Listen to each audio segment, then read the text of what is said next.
کے اوپر کسی پروگرام کو دیکھنا ضروری تھا یا تو اللہ کی بارگاہ میں پہنچے یہ ضروری تھا؟ بہرحال یہ تمام چیزیں ہمارے لیے، ہمارے معاملات کے لیے، ہمارے عمل کو سدھارنے کے لیے فرمایا رب نے وَعَمِلُ الصَّالِحَاتِ، نیک عمل کرو، اچھے عمل کرو۔ یہ تو ہم جوان ہیں، ہم تو مسلمان ہیں، ایمان والے، ہم انسان ہیں، اس کے ساتھ ساتھ ہم مرد ہیں۔ اب اس کے علاوہ، مرد کے علاوہ ہمارے گھروں کے اندر عورتیں بھی ہیں، ان کے اعمال کا جائزہ لیں۔ عورتیں بھی ہیں، ان کے اعمال کا جائزہ لوگے تو پتہ چلے گا کسی گھر کے اندر کوئی سجدہ کرنے والا نہیں، کوئی گھر کے اندر قرآن پاک کی تلاوت کرنے والا نہیں، بہت ہو گیا پیسے والا ہے، کسی امام صاحب یا حافظ جی کسی کو بلا کر اپنے گھر میں تلاوت کرا رہا ہے، کیونکہ گھر میں کسی کو قرآن پاک کی تلاوت ہی نہیں آتی۔ گھر کے جو پہلے بوڑھے بزرگ تھے کم سے کم وہ قرآن پاک کی تلاوت کرتے، نمازوں کو ادا کرتے، لیکن اب وہ تمام بھی دنیا کے اندر ایسے ملوث ہو گئے، انہوں نے بھی چھوڑ دیا۔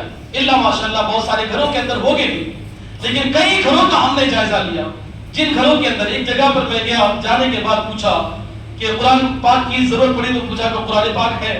تو کہا کہ ہمارے گھر کے اندر قرآن پاک ہی نہیں۔ اللہ اکبر، مومن ہے، ایمان والا ہے، زندگی کیسے گزارتا قرآن پاک کے اندر موجود ہے۔ اس نے کہا کہ ہمارے پاس قرآن پاک ہی نہیں۔ پھر پوچھا کہ لایا کیوں نہیں، لے کر کیوں نہیں آئے؟ بولے گھر کے اندر لا کر کہاں رکھوں یہ سمجھ میں نہیں آتا، بیعدبی ہوگی اس لیے نہیں لایا۔ مطلب بیعدبی ہوگی اس لیے قرآن پاک کو اس نے نہیں لایا، اس نے یہ عذر پیش کیا۔ گھر کے اندر ٹی وی رکھا ہے، بڑے اچھے مقام پر اس کو لگا کر رکھا، اس کے لیے جگہ ہے۔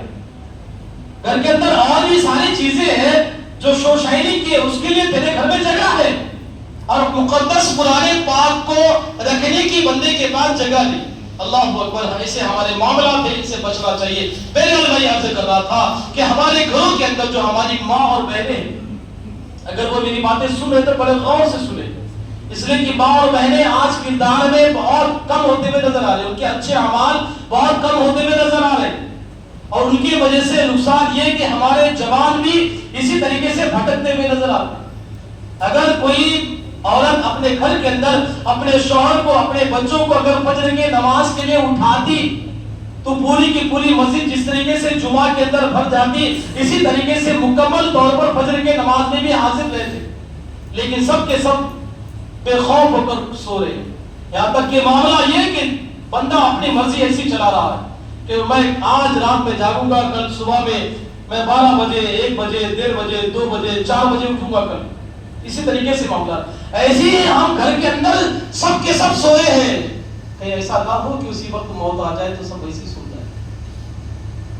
کہیں ایسا نہ ہو کہ گھر کے اندر جتنے افراد سوئے ہیں وہ سوتے ہی رہے۔ کم سے کم ان تمام چیزوں کے لیے اپنے اعمال کو سدھارو۔ میں یہ عرض کر رہا تھا، میری جو حدیث پاک آپ کے سامنے پیش کرنا تھی اس کا وقت ہی چلا گیا، لہذا انشاءاللہ اگلے جمعہ پر جو میرا خصوصی موضوع تھا، جو ٹاپک تھا،